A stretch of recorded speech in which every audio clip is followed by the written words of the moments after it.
बिस्मिल्लाहिर्रहमानिर्रहीम। अस्सलाम वालेकुम। आज 24 सितंबर है और दिन है मंगल का। अडयाला जेल से इमरान खान साहब का बड़ा ऐलान सामने आया है। इस वक्त अगर आप आज से देखें तो आज क्योंकि 24 सितंबर है तो आज से ठीक 30 दिन रह गए हैं, 30 से 31 दिन रह गए हैं काजी फाइज ईसा साहब की जो मुद्दत मुलाजमत है उसमें से, और साथ ही जो टोटल वर्किंग डेज हैं काजी फाइज ईसा साहब के पास वो 22 वर्किंग डेज हैं। और इसमें जो एक और चीज़ बहुत अहम है और वो ये है कि अगर काजी फाइज ईसा साहब की एक्सटेंशन होनी है तो उसके वो 15 से 20 दिन रह गए हैं, क्योंकि अगर तो अक्टूबर के पहले हफ्ते में या 10 अक्टूबर तक या बहुत 15 अक्टूबर तक काजी साहब की एक्सटेंशन हो गई तो हो गई, ना हुई तो फिर उसके बाद तो वैसे ही मंसूर अली शाह साहब का नोटिफिकेशन जारी करना पड़ जाएगा। तो इसलिए टाइम बहुत कम है, इसलिए वक्त टाइम कम रह गया है, मुकाबला सख्त है दोनों तरफ से। एक तरफ काजी फाइज ईसा साहब, ये निज़ाम तमाम इदारे उनके साथ, और जिस तरह से वो अपनी एक्सटेंशन के लिए मतलब किसी भी हद तक जाने के लिए तुल चुके हैं, आ चुके हैं। जो आज एक ट्रिब्यूनल वाला केस था उस पर मैं बाद में बात करूंगा इस वीडियो के बाद, क्योंकि मैं ये समझता हूं कि वो तो जो फैसला आज आया वो तो एक्सपेक्टेड था कि काजी साहब ने यही करना है, लेकिन इमरान खान साहब जो हैं उनको अंदाजा हो गया है कि टाइम बहुत कम रह गया है, दबाव बढ़ाना होगा, चीजों को आगे लेकर जाना होगा, क्योंकि इमरान खान साहब को पता है कि इस वक्त मैंडेट जो है वो पाकिस्तान की आवाम ने, लोगों ने इमरान खान को दिया, तहरीक इंसाफ को दिया, 2 तय अक्सरियत दी, तो लिहाजा करना पड़ेगा, लीड तहरीक इंसाफ को करना पड़ेगा। और तहरीक इंसाफ जो है उसमें देखें जो वकला तंजीमें हैं वो तो कंप्रोमाइज्ड हैं। तहरीक इंसाफ के वकला को आगे आना होगा, हामिद खान साहब को आगे आना होगा, सलमान बिन राजा साहब को आना होगा आगे। और सलमान बिन राजा साहब ने आज फ्रंट फुट पे आके जबरदस्त जो है वो उन्होंने दलाइल दिए और अटैकिंग पोजीशन में थे, बिल्कुल डिफेंसिव नहीं थे, और 2 टॉक काजी फाइज ईसा साहब को उन्होंने सुनाई है, खरी खरी सुनाई है, और उनको आइन भी पढ़ाया है सलमान बिन राजा साहब ने काजी फाइज ईसा साहब को। अब जो इमरान खान साहब हैं, क्योंकि 2 डिसाइडिंग फैक्टर जो है वो 2 हैं, एक तहरीक इंसाफ क्योंकि अवाम उसके पीछे, वकला, ये 2, क्योंकि देखें जजेस भी अगर कुछ करना चाहते हैं तो लोग उनके पीछे खड़े होंगे तो कुछ करेंगे ना।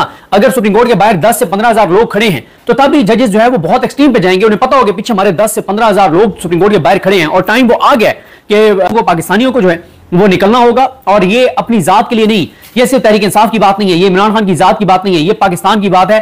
काजी फाइज ईसा की एक्सटेंशन होना ये पाकिस्तान की बका और सलामती के लिए बहुत बड़ा एक खतरा है, लिहाजा पाकिस्तान की बका और सलामती के लिए जरूरी है, और हर पाकिस्तानी जो कंसर्न है अपनी आने वाली नस्लों के लिए उसको इस वक्त एक्टिव होना होगा। अगर सब लोग घरों में बैठे रहे कि ठीक है हो जाएगा, तो ऐसे काम नहीं चलेगा, ये बहुत बड़ा सानिया हो सकता है पाकिस्तान के साथ बन जाती है और काजी फाइज ईसा की एक्सटेंशन हो जाती है तो बहुत ही खौफनाक हालात पाकिस्तान के अंदर होंगे। देखें कितने लोग हैं पाकिस्तान के अंदर जो अपने बच्चों को, जो फैमिली समेत पाकिस्तान से बाहर जा सकते हैं, ना होने के बराबर। जितना पैसा चाहिए, जितनी एफर्ट चाहिए, बाहर अब जितनी मुश्किलात हो गई हैं, इतना आसान नहीं है पाकिस्तान से जाना। लिहाजा जब आपने रहना पाकिस्तान में है, तो अगर आपने पाकिस्तान में रहना तो पाकिस्तान अपना आपका घर है, हमारा घर है, तो फिर इस घर के लिए सबको शमूल मेरे, हम सबको अपना अपना किरदार अदा करना होगा।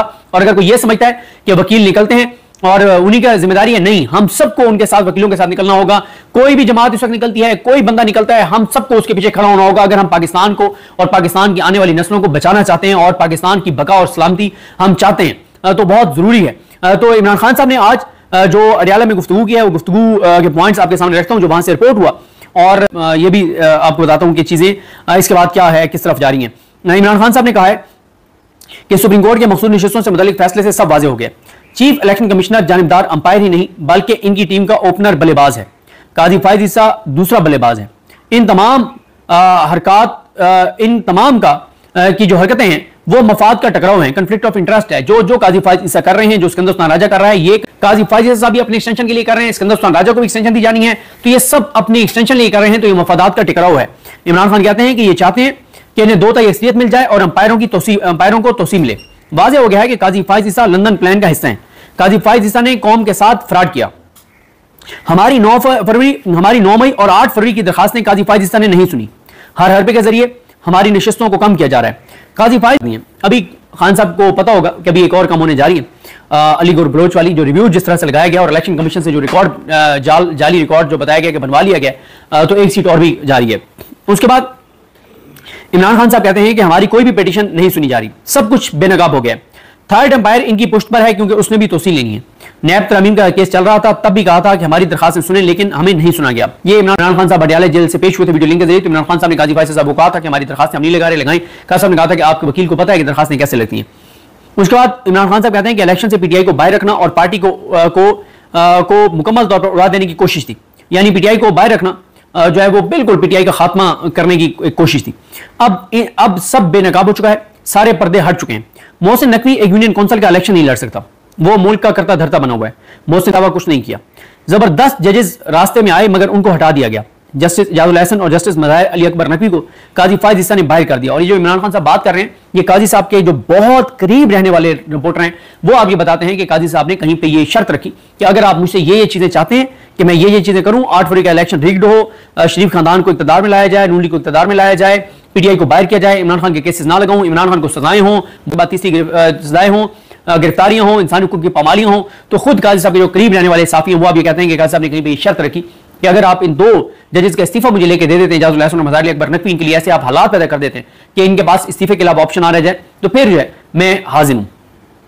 इमरान खान साहब कहते हैं कि प्रैक्टिस एंड प्रोसीजर एक्ट खुद काजी ने बनवाया और फिर तब्दील कर दिया। जस्टिस काजी फायज ईसा इस कानून साजी से अपनी डिक्टेटरशिप कायम करना चाहता था। इस की खिलाफवर्जी की गई। प्रैक्टिस एंड प्रोसीजर कमेटी के हवाले से जस्टिस सैयद मंसूर अली शाह ने बिल्कुल ठीक मौका इख्तियार किया। नवाज शरीफ ने सुप्रीम कोर्ट पर डंडों से हमला किया, उसके बाद से अब तक सुप्रीम कोर्ट पर सबसे बड़ा यह हमला है। अदलिया पर हमले के खिलाफ जुमेरात को एहतजाज करेंगे। अब आज हैं लॉन्ग मार्च की तो तैयारियां शुरू हो गई हैं। इमरान खान के पास अब कोई और ऑप्शन नहीं बचा, लॉन्ग मार्च की तैयारी शुरू हो गई है। लेकिन उससे पहले 72 घंटे के लिए अपने खिलाड़ियों को इमरान खान सड़कों पर लाने के लिए, और इमरान खान को पता है कि टाइम ज्यादा नहीं है लॉन्ग मार्च की तैयारी में और लॉन्ग मार्च होने में टाइम लगेगा, फौरी तौर पर वो चीजें जो है वो सड़कों पर लाना चाह रहे हैं क्योंकि फैसले अब सड़कों पर होंगे, इसमें कोई दूसरी राय नहीं है। इमरान खान साहब ने कहा है कि जुमेरात को हम अदलिया पर हमले के खिलाफ एहतजाज करेंगे। जुमेरात को, जुमे को क्या होगा? जुमे को पीटीआई जो अपना एहतजाज करती है मुल्क भर में, इस बार वो होगा। जुमेरात को अदलिया के लिए निकलेंगे, जुमे को इंसानी हुकूक की पामालियों, मैंडेट की वापसी, पाकिस्तान को बचाने के लिए निकलेंगे, में जलसा करेंगे। तो 72 घंटे के लिए इमरान खान के खिलाड़ी सड़कों पर होंगे, आंख मचोली होगी, निकल रहे होंगे, मतलब एक चीजें हो रही होंगी, गिरफ्तारियां हो रही होंगी, इधर से निकल रहे होंगे, उधर से रैली हो रही होगी। तो ये अब अच्छा, पीटीआई के अंदर एक सोच ये भी है कि खान साहब को कहा जाए कि बजाय हम टुकड़ों टुकड़ों में आप निकले, हमें पूरा फोकस जो है वो डोर टू डोर कैंपेन और लॉन्ग मार्च की तारीख पे ही जाना चाहिए। ये राय खान साहब को मेरे ख्याल कल पीटीआई की कुछ लोग मिलेंगे और पार्टी के अंदर ये है कि ये हम ना जुमेरात को निकले ना जुमे को निकले और हफ्ते को जलसा करें, लेकिन पूरा फोकस जो है ना वो अब डोर टू डोर कैंपेन, जैसे लाहौर की तंजीम ने बड़ा हौसला दिया है तहरीक इंसाफ पूरी को पूरे पाकिस्तान में, तो उसी तरह से तब्दीली रजाकार बना के डोर टू डोर कैंपेन करें और एक ही बार निकलें, एक ही दिन निकलें और डी चौक उसका जो है वो उसकी मंजिल हो उस लॉन्ग मार्च की। उसके बाद इमरान खान कहते हैं तो हम एहतजाज करेंगे।